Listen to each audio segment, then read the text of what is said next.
నమస్కారం. రుద్రాక్షల ప్రత్యేక కార్యక్రమానికి స్వాగతం. రుద్రాక్ష జగత్రక్ష. ప్రముఖ రుద్రాక్ష నిపుణులు, వేదగణిత శాస్త్రవేత్త, ఎన్నో జాతీయ అంతర్జాతీయ అవార్డుల గ్రహీత డాక్టర్ పాండురంగారావు గారు మన స్టూడియోలో ఉన్నారు. మీ పుట్టిన తేదీ వివరాలు తెలిపి ఎటువంటి రుద్రాక్షలు ధరించాలో గురువు గారిని అడిగి తెలుసుకుందాం. స్క్రీన్ మీద స్క్రోల్ అవుతున్న నెంబర్స్ కు ఫోన్ చేసి నేరుగా గురువు గారితో మాట్లాడొచ్చు. గురువు గారు నమస్తే. ఓం నమః శివాయ. ఎలా ఉన్నారండి? First class. సో ఎప్పటిలాగానే ఒక మోటివేషనల్ స్టోరీతో ముందుకెళ్దాం. అహంకారం తలకెక్కితే ఎలా ఉంటుందో చిన్న కథ. ఒక అద్భుతమైన శిల్పి బ్రహ్మ ప్రాణం పోసిన బొమ్మలు మనం బ్రహ్మ చేస్తే, ఇతను చేసిన బొమ్మలు ప్రాణం లేకపోయినా ప్రాణం ఉన్నట్టుగా భ్రమింపజేసి అంత అద్భుతంగా అపరబ్రహ్మగా పేరు తెచ్చుకున్నాడు. అంత అద్భుతమైన శిల్పి చేస్తుంటే ఏదన్నా బొమ్మ ఎవరిదన్నా అలా ఫోటో ఇచ్చి చేసేయమంటే యాజ్ ఇట్ ఈజ్గా చేసేస్తాడు. అతను జీవం లేదన్నది తప్ప ఇంక ఎక్కడ కూడా ఏం తేడా ఉండదు. అంత అద్భుతమైంది. అతనికి దేశాల్లో పేరు వచ్చింది, ఎంతో పేరు. సరే, ఇలా కాలం గడుస్తోంది. కొంతకాలానికి అతనికి తెలుస్తోంది, నాకు మరణశయ్య దగ్గర అవుతోంది, సమయం దగ్గర అవుతోంది, అంతిమ గడియలు వస్తున్నాయి అని చెప్తుంది. సరే, ఇతనికి అర్థమవుతుంది, కొన్ని రోజుల్లో నేను ఇది చేస్తాను, కాలం చేస్తాను తెలుస్తుంది. ఒక 10 బొమ్మలు తయారు చేసుకున్నాడు తనలాంటివే, ఎక్కడ తేడా లేకుండా. తను ఎలా ఉంటాడో అలా చేసుకోగలడు కదా, ఎవరైనా చేస్తాడు, తను ఎందుకు చేయలేడు? జీవం ఉట్టిపడినట్టు, అంటే మృత్యు వచ్చినప్పుడు ఏది బొమ్మో ఏది అసలు తెలియకుండా ఉంటుంది. ఆ సమయం గడిచిపోతే మళ్ళీ నన్ను తీసుకెళ్ళదు అని ఎదవ తెలివితేటలు అనమాట.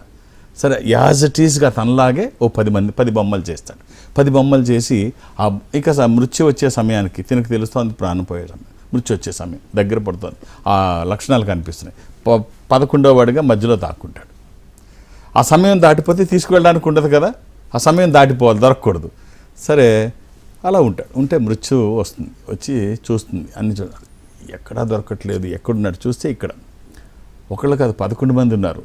ఏమిటి ఈ 11 మందిలో అసలు ఎవరు? సమయం తక్కువ ఉంది, ఈ సమయంలో గుర్తించి తీసుకెళ్ళాలి. మొత్తం ఒక్కొక్కటి చూస్తుంటే ఎక్కడ ఎవరు అసలు, ఏది నకిలీయో తెలియట్లేదు, బొమ్మ ఏదో అసలేదో. లోపల అనుకుంటుంది, ఏమి చిత్రకారుడు నిజంగా, ఏమి శిల్పి అని అవే మాటలు పైకంటూ, ఎంత అద్భుతమైన శిల్పకారుడు నిజంగా, ఈ అపరబ్రహ్మే అని వెళ్ళిపోతుంది. మన వల్ల కావట్లేదు, టైం అయిపోతుంది, వెళ్ళి మళ్ళీ వెనక్కి వస్తుంది. ఎలా వదిలేసి వెళ్ళిపోతే అక్కడ ఏం ఆన్సర్ చేయాలి, ఖచ్చితంగా జీవుని తీసుకొని వెళ్ళాలి అని చెప్పి ఆలోచన చేస్తుంది. ఆహా, ఎలా అయినా పట్టుకోవాలి. ఎక్కడ బలహీనత, ప్రతి వాడికి బలాలతో పాటు బలహీనతలు కూడా ఉంటాయి. ఈ శిల్పం చేసింది ఎవరు? ఈ శిల్పం ఇంత అద్భుతంగా చేశాడు కదా, ఇంత మంచి శిల్పి కదా, ఈ లోపం ఎలా గుర్తించలేకపోయాడు? అతనికి అనిపిస్తే ఖచ్చితంగా ఈ లోపం గురించి డిస్కస్ చేస్తా, అతనికి తెలియజేస్తా, ఇంత లోపం ఎలా వదిలేసావయ్యా అని. అనగానే మధ్యలోంచి టక్మని బయటకు వచ్చి, నా లోపమా ఎక్కడుంది, ఎవడు చెప్పాడు నేను లోపం చేశానని, చూపించు, నీకు ఎక్కడ కనిపించిందో. నేను లోపం చేయడం ఏంటి, నేను తప్పు చేయడం ఏంటి, నీకు ఎక్కడ కనిపించింది చూపించు అని అడిగితే, ఇక్కడే కనిపించింది, ఇదిగో ఇదే నీ తప్పు ఏమిటంటే నీ అహంకారం. నీ అహంకారమే నీ అంతిమ గడియలకి చెక్ పెట్టేసింది, నేను తీసుకెళ్ళిపోతుంది. మామూలుగా ఉంటే అహంకారం లేకపోతే అయ్యేది కాదు. సో ఒక్కొక్కరికి, చాలామందికి ఈ అహంకారంతో జీవితాలు పాడు చేసేసుకుంటారు, ప్రాణాల మీదకి తెచ్చేసుకుంటారు, ఉన్న మొత్తం పునాదులతో సహా కోల్పోతారు. కాసేపు అంటే ఎదిగే కొద్దీ బతకమని అందుకే చెప్తారు. మనం పర్వతం ఎక్కుతున్నప్పుడు తల వంచుకొని ఎక్కుతాం, దిగినప్పుడు రొమ్మిడ్చుకొని దిగుతాం. హైట్ ఏదైనా ఎక్కినప్పుడు ఇలా అలా ఎక్కగలిగినప్పుడు మాత్రమే తలదించుకొని ఎక్కుతాం. ఎప్పుడైతే మనం పడిపోతూ ఉంటామో రొమ్ము విడుచుకొని పడిపోతాం. రొమ్ము ఎప్పుడైతే విరుచుకున్నామో మన పతనానికి మొదలైంది అని.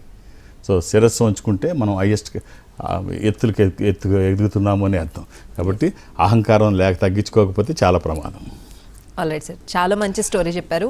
కాలర్ ఉన్నారు సార్, సంతోష్ గారు విజయనగరం నుంచి. సంతోష్ గారు నమస్తే. సంతోష్ గారు నమస్కారం అండి, మాట్లాడండి గురువు గారు. సంతోష్ గారు, ఓం నమః శివాయ. ఓం నమః శివాయ గురువు గారు. డేట్ ఆఫ్ బర్త్ ఇస్తారండి? నవంబర్ 30, 1990 అండి. 30 నవంబర్ 1990 అండి. 90 అండి. ఏం చేస్తున్నారండి? ప్రస్తుతం అయితే నేను గవర్నమెంట్ జాబ్ ప్రిపేర్ అవుతున్నాను. శుక్రవారం పుట్టినాడు తెలుసా అండి? తెలుసండి. ఏం చదువుకున్నారు? నేను ఎంఏ డిఈడి అయ్యానండి, మామూలుగా డిఎడ్ కోసం చదువుతున్నాను. మరి టీచింగ్ ప్రొఫెషన్కి ట్రై చేస్తున్నారా? ఇది ద్వాదశి, శుక్లపక్షము, శుద్ధ ద్వాదశి. దేనికోసం ప్రిపేర్ అవుతున్నారు? ఇది మీనరాశి, రేవతి నక్షత్రము. దేనికోసం ప్రిపేర్ అవుతున్నారండి? ఏ జాబ్ కోసం? టీచర్ జాబ్ కోసం. Very good, very good. So marriage అయిందండి? అది కొంచెం డిస్ట్రిబ్యూట్ అయిపోయింది అండి. ఇది డిస్టర్బెన్స్. డిస్టర్బెన్స్ అయిపోయింది. Right right right. ఒక్క రుద్రాక్ష చెప్తాను, ఒక చిన్న కాంబినేషను. ఇది వేసుకోండి, అవకాశం ఉంటే ఇది వేసే ప్రయత్నం చేయండి. ఇది వచ్చిన తర్వాత చాలా బాగుంటుంది. మనం చేస్తున్న పనికి ఒక దైవికమైన సహకారం తీసుకుంటే వచ్చే ఫలితం ఒక అద్భుతం. 11 ముఖాలు, 6 ముఖాలు, ఏకముఖి. ఇది దోష నివారణకి, వివాహానికి ఆటంకాలు తొలగడానికి, జీవితంలో స్థిరపడడానికి, అంటే పునర్వివాహానికి కానివ్వండి, ప్యాచప్కి కానివ్వండి, ఇది ఒక అద్భుతమైనటువంటి కాంబినేషన్. ఒక చిన్న కాంబినేషన్, నెగ్లిజిబుల్ ప్రైస్. అవకాశం ఉంటే ఇది వేసుకొని చూడండి. ఒకవేళ 3 కుదరకపోతే ఒక్కటైనా ధరించే ప్రయత్నం చేయండి మూడిట్లో. అంటే 11 ముఖాలు, 6, 1, ఏకాదశముఖి, షణ్ముఖి, ఏకముఖి. కుదిరితే 3, లేకపోతే 1. ఆల్ ది బెస్ట్ అండి. రైట్ గురుగారు. నెక్స్ట్ కాలర్ శృతి గారు చెన్నై నుంచి వెయిట్ చేస్తున్నారు. శృతి గారు నమస్తే. నమస్కారం అండి. మాట్లాడండి గురువు గారు. అమ్మా ఓం నమ శివాయ. అమ్మా డేట్ ఆఫ్ బర్త్. నమస్కారం గురుగారు. డేట్ ఆఫ్ బర్త్ అమ్మా. 5th February 5th February 1993. 1993. గురుగారు, నేను మీ దగ్గర రుద్రాక్ష వేసుకున్నాను, చాలా బాగుంది. ఇప్పుడు మా చెల్లికి వివాహం కోసం. ఒక్క నిమిషం అమ్మా. ఇది శుక్రవారం నాడు, అలాగే ఏకాదశి, శుక్లపక్షము, శుద్ధ ఏకాదశి. గురుగారు, ఇది వృషభ రాశి, రోహిణి నక్షత్రము. రైట్. వివాహం కోసం అమ్మ కొంచెం ఆలస్యం అయినట్టుంది. ఒక్క రుద్రాక్ష చెప్తాను. అయ్యా 5th February ఈ డేటు చాలామందికి తెలిసిన డేటు. ఒక చాలా గొప్ప లెజెండరీ పర్సనాలిటీ. కాకపోతే అది సంవత్సరం నాకు తెలిసి ఇది 85, ఇది 93 నాకు ఇచ్చింది. అది క్రిస్టియానో రొనాల్డో, ఫుట్బాల్ ప్రపంచాన్ని శాసించినట్టు. అంటే ఈ పోర్చుగల్, ఇక ఈ అమ్మాయి అడ్వైస్ చేసే ముందు, వీరికి అడ్వైస్ చేసే ముందు ఒక చిన్న సంఘటన గుర్తొచ్చింది కాబట్టి. ఇలాంటి గొప్ప వాళ్ళ డేట్ ఆఫ్ బర్త్ జనరల్గా నేను గుర్తుపెట్టుకుంటాను సాధారణంగా. ఈ క్రిస్టియానో రొనాల్డో కడుపులో ఉన్నప్పుడు పోర్చుగల్లో వాళ్ళ అమ్మ హాస్పిటల్కి వస్తుంది. హాస్పిటల్కి వచ్చి పాపం బేబీని చెక్ చేయించుకోవడానికి కోసం వస్తుందేమో అని చెప్పి లేబర్ వార్డులో వాళ్ళు టెస్ట్ చేయడానికి తీసుకెళ్తారు. నా బేబీ టెస్ట్ చేయడం కోసం కాదు, అబార్షన్ చేయండి, నాకు ఎవడు చేయట్లేదు, చేయమని గొడవ పెడుతుంది. ఇదేంటమ్మా ఇప్పుడు సాధ్యం కాదు. ఏమి సాధ్యం కాదయ్యా, ఇంట్లో 3 ఉన్నారు, 4వ వాడు నేను ఎక్కడ పెంచుతాను, నాతో కాదు, మీరు చేయకపోతే నేను సూసైడ్ చేసుకుంటా, వాడు నేను ఇద్దరం కలిపిపోతాం. చేయమంటే పాపం కౌన్సిలింగ్ చేసి 2.5 గంటలు ఆ అమ్మాయితో ఇబ్బంది పడి ఒప్పించి మొత్తానికి ఆ పిల్లోడిని ప్రసవించేసేటట్టు అప్పుడు దాకా ఏం చేసుకోకుండా ఉంచి చూస్తే క్రిస్టియానో రొనాల్డో. అంటే తను చాలా బాధపడ్డాడు అనుకో చిన్నప్పటి నుంచి. ప్రపంచాన్ని ఏలిన ఒక దిగ్గజం, ఇవాళ ఏలుతున్న దిగ్గజం. ఇంతకంటే ఇంక ప్రపంచంలో ఫుట్బాల్లో ఇక భవిష్యత్తులో కూడా ఉండరేమో అనేటట్టుగా క్రిస్టియానో రొనాల్డోని మనం చూస్తున్నాం. అంత గొప్ప దానశీలి కూడా తను, అంత గొప్ప మానవతామూర్తి. ఎన్నో తన గురించి ఎంత చెప్పుకున్నా తక్కువే. అలాంటి గొప్ప వ్యక్తి డేట్ ఆఫ్ బర్త్. రైట్ అమ్మ. ఒక్క రుద్రాక్ష చెప్తాను. 13వ రుద్రాక్ష కానీ, 9ముఖి కానీ, 13 ముఖములు కలిగిన ఈ రుద్రాక్ష ఇంద్ర రుద్రాక్ష, రూలింగ్ రుద్రాక్ష, కమాండింగ్ రుద్రాక్ష. అనుకున్నది సాధించడానికి, సంకల్పం సిద్ధించడానికి, కోర్కెల సాఫల్యం కోసం, జాతకపరంగా అవసరమైంది కూడా 13వ. అది కుదరకపోతే 9ముఖి అమ్మవారి స్వరూపం, విజయాలు చేకూర్చి దోషాలు నివారించేది. ఈ రెండిట్లో ఏదో ఒకటి, ఏది వీలైతే అది వేయండి. అలా అని ఏది పడితే అది వేయకండి. దురదృష్టం రుద్రాక్షల్లో 100కి 99 నకిలీయే ఉంటాయి. మన బలహీనతలే పెట్టుబడిగా చాలామంది ఉంటారు. ఎక్కడ ఛాన్స్ తీసుకోకుండా అది ఒక్కసారి వేస్తే లైఫ్ లాంగ్ మనతో ఉంటుంది. ప్రతి నిత్యము కాదు, ప్రతి నిమిషము మనకు అది ఉపయోగపడుతుంది. ఒక పాజిటివ్గా ఉంటూ, మన ఆలోచనలన్నీ పాజిటివ్గా మారుతూ, మనం చేసే పనులన్నీ అలాగే ఉంటూ వచ్చే ఫలితం కూడా అలాగే ఉంటుంది. సక్సెస్ రేట్ పెంచుకోవడానికి, వ్యతిరేక శక్తులు దరిదాపులకి రాకుండా ఉండడానికి, చూడడానికి ఒక అద్భుతమైనటువంటి ఆధ్యాత్మిక సంపద ఈ రుద్రాక్ష. అవకాశం ఉంటే ఈ రెండిట్లో ఏదో ఒకటి వేయండి అమ్మా, శుభం. మనం ఒకటి చెప్పుకుంటూ ఉంటాం sir, every action there is an equal and opposite reaction అని చెప్పి. మనం మంచి చేస్తే మనకి మంచి జరుగుతుంది అనేది బలమైన నమ్మకం ఒకటి ఉంది. మీరేం చెప్తారు దానికి? అది బూమరాంగ్ అవుతుంది అంటారు కదా, అలా ఏది చేసినా, మంచి చేస్తున్నా చెడు చేసినా చేద్దాం. ఇప్పుడు ఒక చిన్న సంఘటన చెప్తాను, వాస్తవంగా జరిగింది. కృష్ణకుమారునికి ఒక కోయంబత్తూరులో ఒక యువకుడు బ్యాంకులో ఉద్యోగం చేసుకుంటున్నాడు. తండ్రి చనిపోయాడు. తండ్రి ఏదో చిన్న జాబ్ చేసుకుంటూ ఈ అబ్బాయి బ్యాంకులో పనిచేస్తున్నాడు. తల్లి అడిగింది, నాయన ఒక్క కోరిక ఉండిపోయింది, అది తీర్చు, కొడుగ్గా అవకాశం ఉంటే అది ఒక్కటి చేసి పెట్టిన ఆయన. ఏమిటమ్మా నీ కోరిక అంటే, ఏం లేదు, హసన్ కర్ణాటక హసన్లో వేలూరు గుడికి ఒక్కసారి ఆ క్షేత్రానికి తీసుకెళ్ళు నన్ను అంటే అలాగేనమ్మా అని చెప్పి తల్లి అడిగింది. తల్లి తన కోసం చేసిన త్యాగాలు కానివ్వచ్చు, తన కోసం పడిన తపన కావచ్చు, తల్లి తనకు చేసినవన్నీ ఒక్కొక్కటి గుర్తు చేసుకుంటూ మా అమ్మ నన్ను ఇది అడిగింది అని చెప్పి బ్యాంక్ వెళ్ళి రిజైన్ చేసేసి వాళ్ళ నాన్నతో వెళ్ళిన ఒక చిన్న పాత స్కూటరు, డుక్కు అనే ఒక పాత స్కూటరు, ఆ స్కూటర్ని తీసుకొని ఒక్క వేలూరు అదే ఒక్కటే హసన్ ఒక్కటే కాదు, మొత్తం భారతదేశంలో ఉన్న పుణ్యక్షేత్రాలు 25,000 పైచిలుకు కిలోమీటర్లు తల్లిని కూర్చోబెట్టుకొని మొత్తం అంతా దేశం అంతా పాత డొక్కు స్కూటర్ మీద తిరుగుతుంటే చాలామంది అడిగారు, మంచి దాని మీద వెళ్ళొచ్చు కదా, తల్లిని తీసుకువెళ్ళాలనుకుంటే దీని మీద ఎందుకు వెళుతున్నావని. నేను మా నాన్నను కూడా తీసుకెళ్తున్నాను, మాతో పాటు మా నాన్నను కూడా తీసుకువెళ్తున్నాను. ఎంత గొప్ప ఫీల్ అమ్మ అసలు. వాళ్ళ నాన్న వాడిన స్కూటర్ అది. ఇప్పుడు మేము ముగ్గురం యాత్రలు చేస్తున్నాం. చలించిపోయిన మహేంద్ర కంపెనీ అధినేత ఎమ్మటే ఒక మంచి కారు, పెద్ద కారు ఆ పిల్లోడికి ఇచ్చి ఇది నా గిఫ్ట్ ఆనంద మహేంద్ర ఇచ్చాడు. సో ఆ ఒక్క సంఘటనతో భారతీయులు కొన్ని లక్షల కోట్ల మంది మనసుల్లో చోటు సంపాదించుకున్నాడు. ఈ కారు బహుమతి తీసి పక్కన పెట్టు, కారు బొమ్మ ఈ జీవితంలో ఏం సాధించాడో, గుమస్తాగా ఉండి ఏం సాధిస్తాడో తెలియదు, కానీ తల్లి పట్ల తను చూపించిన ఇది ఎంతమంది హృదయాల్లో స్థానం సంపాదించుకున్నాడు, ఎంతమంది అతని ఇవాటికి మనం మాట్లాడుకుంటున్నాం. So it's great. మనం ఏది మంచి చేస్తే అన్నింతలు మంచి అవుతుంది. తల్లికి చేయడం మంచి అని నేను అనను. తల్లికి ఏమి చేయని వాళ్ళు చాలామంది ఉన్నారు, తల్లిదండ్రులకి ఏమీ చేయని వాళ్ళు చాలామంది ఉన్నారు. చేసినప్పుడు చెప్పుకోవాలి కదా. దుర్మార్గం చేస్తే సరే అది పక్కన పెడదాం, మంచి చేసినప్పుడు చెప్పుకోకపోతే ఎట్లాగా? అది 10 మందికి తెలియాలి కదా, వాళ్ళు కూడా చేయాలనిపించాలి కదా. కాబట్టి ఏది చేస్తే, ఇలాంటి మంచి చేస్తే ఇంతింతై వటుడింతై అన్నట్టుగా అది 10 ఫలితం రావచ్చు. కాబట్టి మీరు ఎవరికన్నా అవకాశం ఉంటే మంచి చేసి చూడండి, అది మీకు మీ కుటుంబానికి ఖచ్చితంగా మంచి జరుగుతుంది. Right sir. కాలర్ వెయిట్ చేస్తున్నారు, శివకుమార్ గారు నల్గొండ నుంచి. శివకుమార్ గారు నమస్తే. నమస్కారం, మాట్లాడండి. శివకుమార్ గారు, ఓం నమః శివాయ. ఓం నమః శివాయ. Date of birth 16th January 16th January 1999. 1999. ఏంటి అంత డల్గా ఉన్నారు? కోల్డ్ వస్తుంది. అబ్బో, శనివారం పుట్టినట్టు తెలుసా? తెలుసు గురు.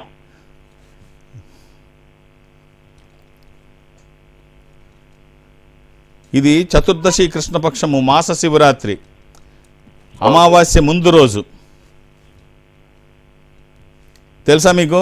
బిఫోర్ అమావాస్య, ఒక్కరోజు ముందు. తెలుసు గురు. ఇది మకర రాశి, ఉత్తరాషాఢ నక్షత్రము.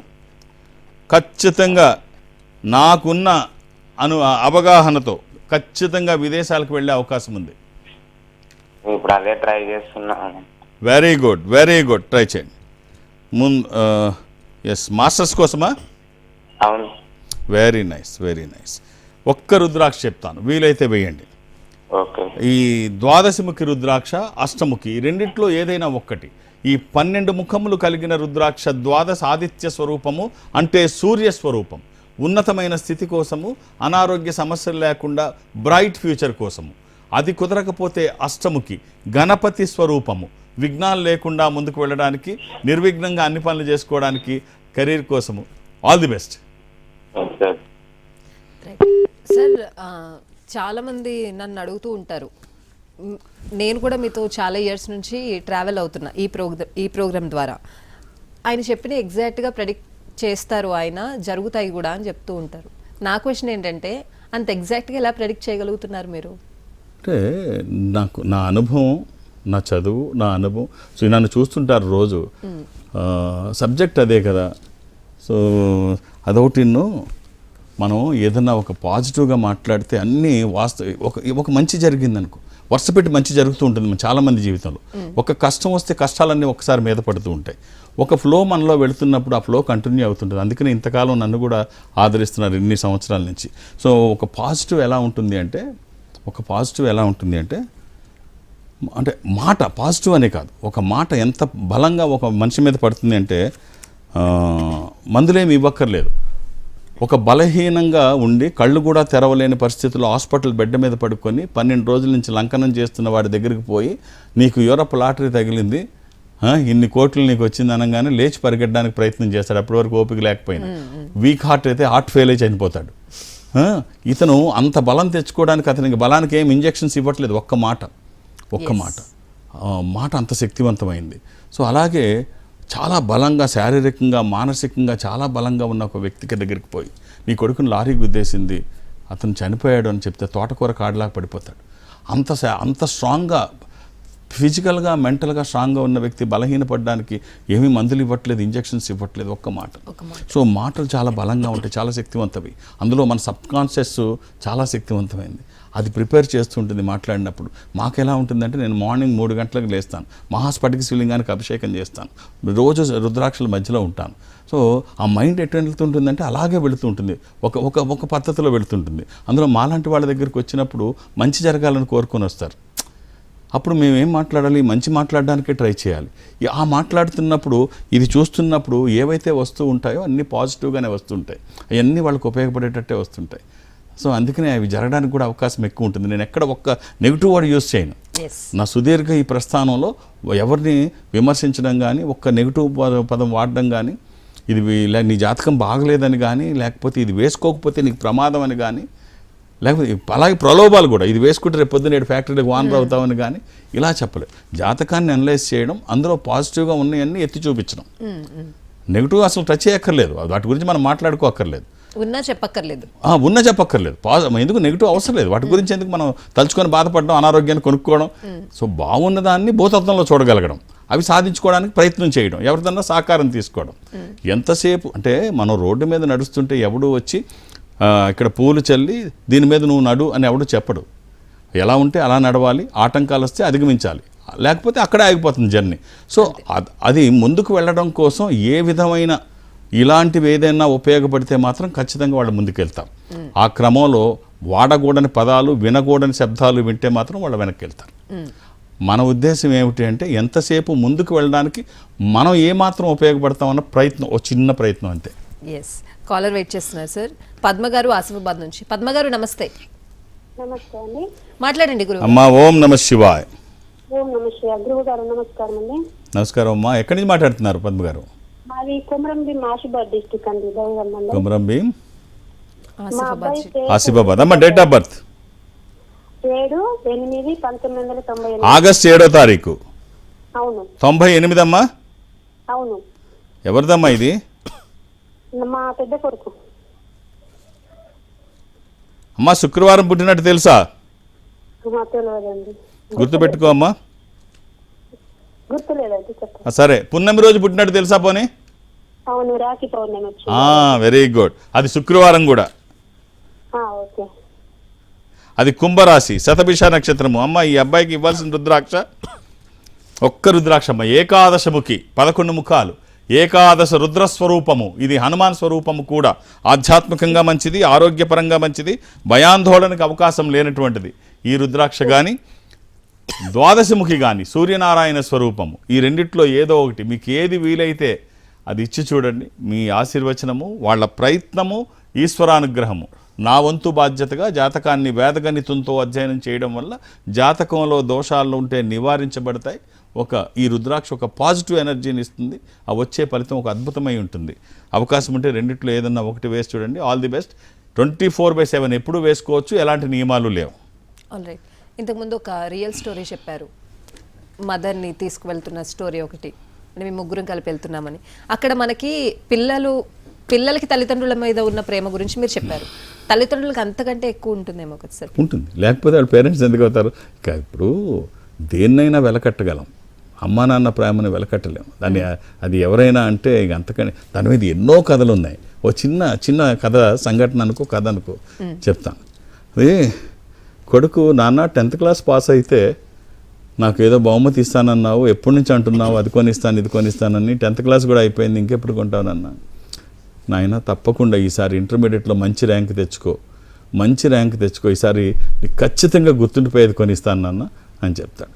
సరే కాలేజ్కి వెళ్తాడు. ఒకరోజు అనుకోకుండా కింద పడితే హాస్పిటల్ తీసుకెళ్తే కార్డియాక్ అరెస్ట్ అని చెప్తారు, ఆపరేషన్ చేయాలని చెప్తారు. చెబితే సరే ఆపరేషన్ చేయమని తండ్రి చెప్తాడు. తర్వాత కొన్ని రోజులకు కొడుకు ఇంటికి వస్తాడు. ఇంటికి వచ్చిన తర్వాత ఒక లెటర్ మంచం మీద చూస్తాడు. ఆ లెటర్లో ఉంటుంది, నాన్న ఈ లెటర్ నువ్వు చదువుతున్నావు అంటే నువ్వు బాగున్నావు అని అర్థం. సో నువ్వు నన్ను అడిగావు ఇంటర్మీడియట్ మంచి ర్యాంక్ తెచ్చుకుంటే నేను నీకు మంచి బహుమతి ఇస్తానని, సో నా గుండె నీకు ఇస్తున్నాను నాన్న ఇంతకంటే. సో అలా ఉంటుంది తల్లిదండ్రుల ప్రేమ. దీనికి ఎవడు వెలకడతాడు, ఏ మెజర్స్ ఉంటాయి, ఎవరు తూకం వేస్తారు. సో నేను అనేది ఏంటంటే ఈ రిలేషన్స్ డెవలప్ అవ్వాలి. ఈ రిలేషన్స్ అంటే ఎంతసేపు ఫినాన్షియల్ రిలేషన్స్ కాదు, హ్యూమన్ రిలేషన్స్ డెవలప్ అవ్వాలి. బట్ ఇప్పుడు ఫినాన్షియల్ రిలేషన్షిప్ అంటే ఎప్పుడో కార్ల్ మార్క్స్ ఎప్పుడో చెప్తాడు మానవ సంబంధాలన్నీ ఆర్థికపరమైనవే అని. Yes. సో అది కాదు అని కేవలం మన దేశంలో మాత్రమే అవి నిరూపించబడతాయి. ఇక్కడ ఉండేటువంటి సాంప్రదాయం ఇవన్నీ ఇక్కడ చాలా గొప్పవి. కాబట్టి ఏమైనా ఈ స్మెల్ ఏదైనా ఈ ఫ్లేవర్ ఎక్కడైనా చూడాలనుకుంటే ఈ దేశంలో మాత్రమే సాధ్యమవుతుంది. Yes. సో ఇంకా డెవలప్ అయితే ఇంకా బాగుంటుంది. ఆల్రైట్, ఒకసారి మీ పర్యటనల గురించి తెలుసుకుందాం సార్. దాని తర్వాత కాలర్ ఉన్నారు, కాలర్. నేను ఒక ఆధ్యాత్మిక సంస్థలో ఉన్నాను. ఈ సంస్థ ప్రపంచవ్యాప్తంగా ఉంటుంది. నాకు ఎక్కడికి వెళ్ళడానికి అవకాశం లేకపోయినా పక్క తెలుగు రాష్ట్రాల్లో ఒకటైనా అప్పుడప్పుడు ఏదో ఒక ఊరికి వెళుతూ ఉంటాను. ఇప్పుడు రేపు గురువారం నాడు మాత్రం విజయవాడ 12వ తారీఖు విజయవాడలో ఉంటాను. విజయవాడ ఆఫీస్లో ఉంటాను. కొన్ని గంటలు అక్కడ ఉంటాను. మీరు 2-3 పేర్లు నమోదు చేయించకండి. అలా చేస్తే మొదటి పేరు కూడా తీసేసే ప్రమాదం ఉంది. ఎందుకంటే అక్కడ వరకు వచ్చి మీరు రిటర్న్ వెళ్ళిపోతే మీకే కష్టం కాదు, నాకు ఇబ్బందే. అలా జరగడానికి వీల్లేదు. ఒక్కొక్క పేరే నమోదు చేయించండి. ఏముంది, ఎమర్జెన్సీ ఏం కాదు ఇది. మళ్ళీ నేను వచ్చినప్పుడు చూడొచ్చు. అలా 2-3 పేర్లు నమోదు చేయించకండి, ఒక్కొక్క పేరే. అలాగే నన్ను హైదరాబాద్లో కలవాలనుకుంటే నేను ఎవరికి అపాయింట్మెంట్స్ ఇవ్వను, ఏ రికమెండేషన్ తీసుకోను. నన్ను కలవడానికి ఇవేం అవసరం లేదు. నేను ఉన్నప్పుడు వస్తే చూసేస్తాను. వాళ్ళ వ్యక్తిగత సామర్థ్యంతో సంబంధం లేదు, వాళ్ళ స్థాయిని గురించి సంబంధం లేదు, వాళ్ళ సమస్య మీద మాత్రమే నేను స్పందిస్తాను. కాబట్టి మీరు నేను ఎవరికి అపాయింట్మెంట్స్ కానీ ఏం ఉండవు, కన్సల్టేషన్ కూడా నాకు ఉండదు. ఇందాక చెప్పాను రుద్రాక్ష కూడా మీకు అవకాశం ఉంటే వేసుకోండి అని చెప్తాను తప్పితే వేసేసుకోండి అని కూడా ఎక్కడ చెప్పను. మీకు అవకాశం ఉంటే ఒక స్పిరిచువల్ సపోర్ట్ తీసుకోండి, ఇది బాగుంటుంది అని చెప్తాను. సో అలాగే దూర ప్రాంతాల నుంచి వచ్చిన వాళ్ళు కూడా ఇక్కడ వరకు హైదరాబాద్ వరకు రావాల్సిన అవసరం లేదు. ఈ సంస్థ అన్ని చోట్ల ఉంటుంది. సో నేను సౌత్ ఇండియా అటెండ్ అవుతాను, దక్షిణ భారతదేశం నేను అటెండ్ అవుతాను. ఈ దక్షిణ భారతదేశంలో ఈ సంస్థకి దగ్గరగా మీరు ఎక్కడైనా ఉంటే, అంటే అది చెన్నై కావచ్చు, బెంగళూరు, విశాఖపట్నం, విజయవాడ, తిరుపతి, రాజమండ్రి, శ్రీశైలం, వేములవాడ, కాళహస్తిలో ఏదైనా మీరు అక్కడికి వెళితే వాళ్ళు నాతో మాట్లాడించే ప్రయత్నం చేస్తారు. ఒక స్పెషల్ స్క్రీన్ ముందు అటు మీరు ఇటు నేను 1-to-1 ఎదురుబెదురుగా కూర్చొని మాట్లాడించే ప్రయత్నం వాళ్ళు చేస్తారు, మాట్లాడే ప్రయత్నం నేను చేస్తాను. ఆ విధంగా నాతో మాట్లాడినా, డైరెక్ట్గా హైదరాబాద్ వచ్చి నన్ను కలిసిన ఒక్క డేట్ ఆఫ్ బర్త్, ఎందుకంటే ఇన్ని నేను చూడాల్సిన ఇది బాధ్యత నా మీద ఉంటుంది. అండ్ ఆన్లైన్లో ఎట్లా తెలుసుకోవాలి సార్? ఇప్పుడు ఆ నెంబర్లకు కాల్ చేస్తే వాళ్ళతో మాట్లాడించే ప్రయత్నం చేస్తారు మీరు దూరంగా ఉంటే.